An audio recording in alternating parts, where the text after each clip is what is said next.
I'm your crime-stopping, turnbuckle-dropping, home-shopping advisor of the Raleigh suburbs, and now your go-to North Carolina real estate guy who helps families wrestle with probate.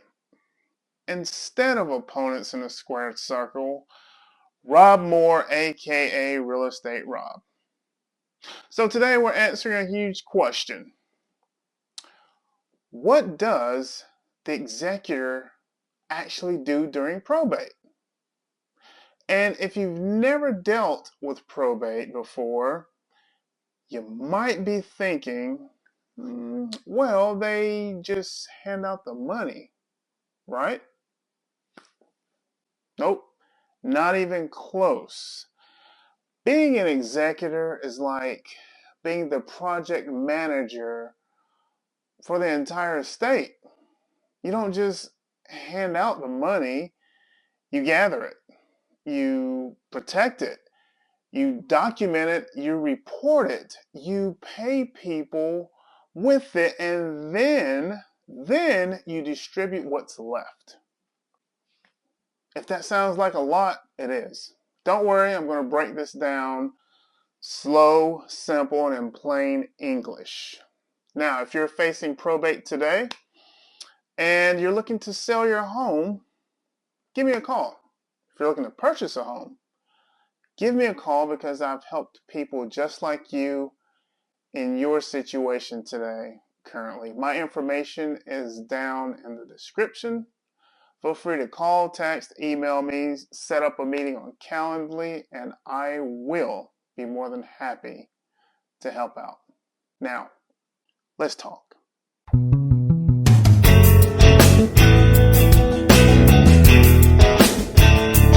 Alright guys, before we jump in, here's a few things you're going to want to stick around for.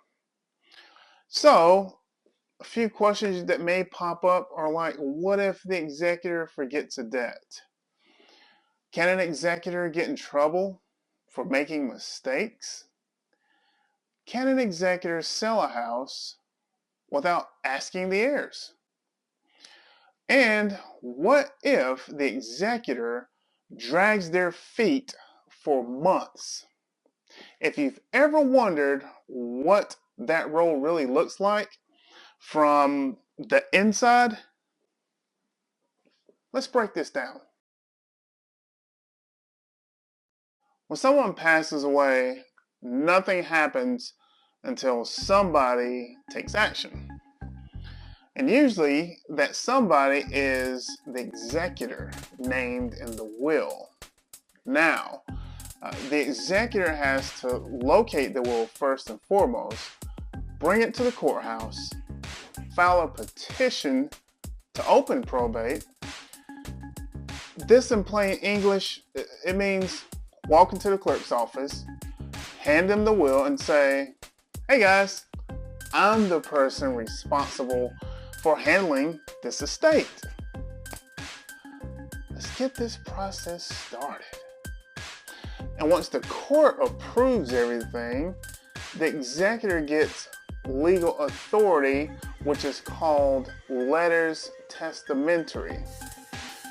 That's like the executor badge, and you can't touch anything before that badge.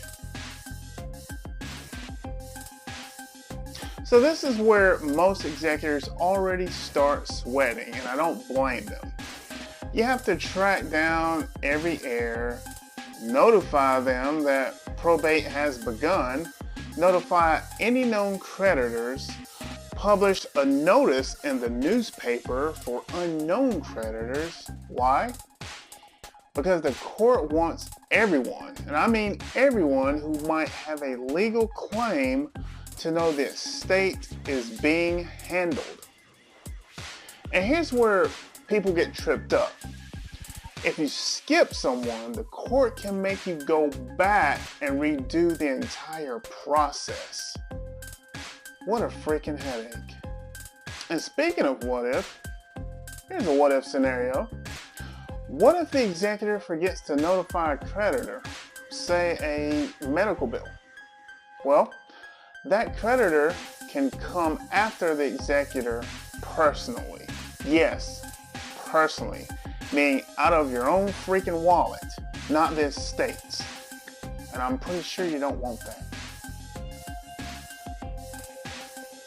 This is a huge part of an executor's job. You have to list and value every asset the person owns. That means the house, cars, bank accounts, retirement accounts, jewelry, tools, guns, farm equipment, collectibles, furniture, even the miscellaneous stuff in boxes sitting in the garage. You file this inventory with the court under oath. Here's an example. There was a case where a family found a box of old baseball cards in the attic. They almost threw it away.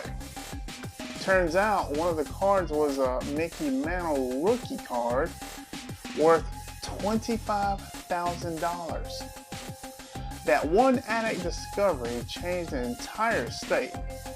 This is why inventory matters. Small stuff can become big stuff real fast.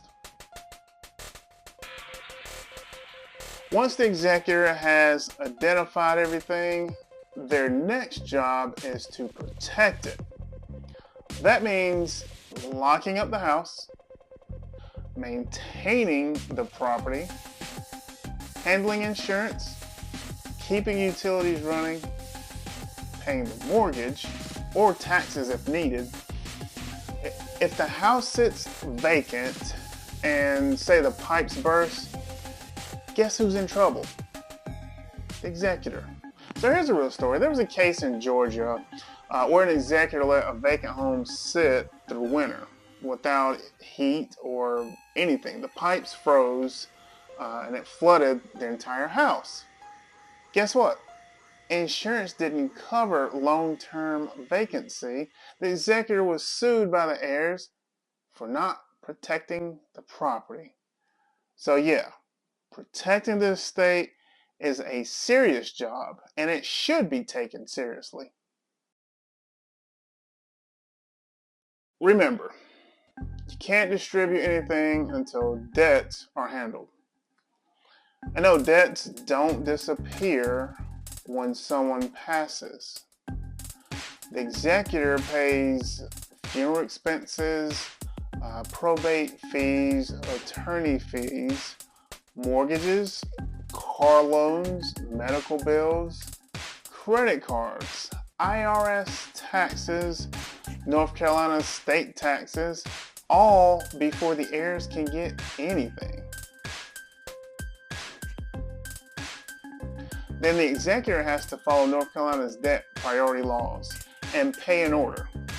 Some creditors get paid, some don't. Some heirs get less inheritance. Some might get slightly more. This is where some executors start wishing they'd never taken the job, and I don't blame them. I mean, who would want that? Here's my favorite. The executor can sell assets to pay debts or simplify distribution. Yes, that includes real estate. But here's the twist. Can they sell without asking the heirs? Legally? Sometimes, yes, depending on how the will is written. Morally, they probably shouldn't, but if the will gives the executors power of sale, they can sell. If it doesn't, they may need every heir to agree. This is where families fight the most. I mean, straight up fisticuffs in the courthouse. It gets crazy. So I once read about a case in Texas where an executor sold the family home without telling anyone. And of course, Thanksgiving was right around the corner. They came to the house to find strangers living there. The executor technically had the right to sell the home, but the family, once finding that out, never spoke to him again. You want to avoid that. Communication saves lives and family holidays. There's nothing like walking in on a probate home just to find out strangers sitting there in your spot where you used to have Thanksgiving dinners, now enjoying their Thanksgiving dinner. And you just came there for the turkey, but you can't have turkey anymore because you have these people in your house. Crazy, right? Finally, after everything is settled, the executor hands out what's left, according to the will. Not their opinion, not family tradition, not who deserved it the most, not who's the most beloved in the family. Just what's written. If the will says divide equally, equal it is.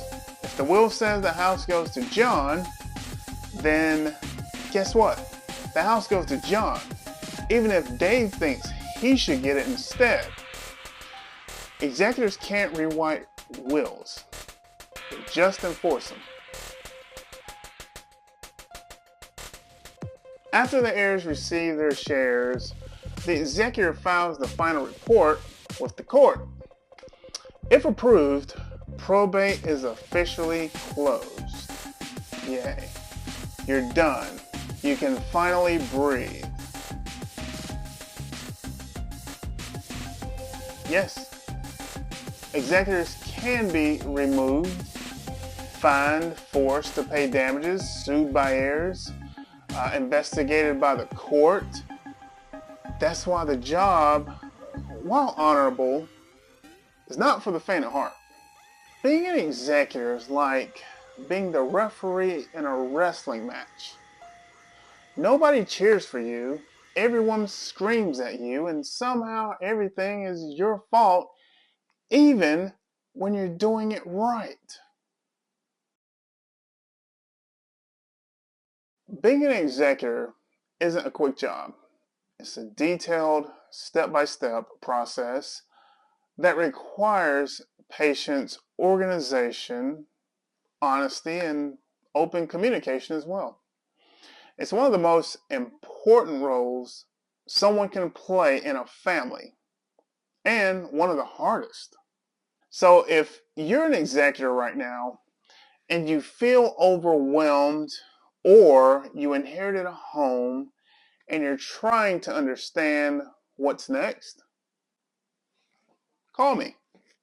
Or you can use the Calendly link in the description, which may work best for both of us.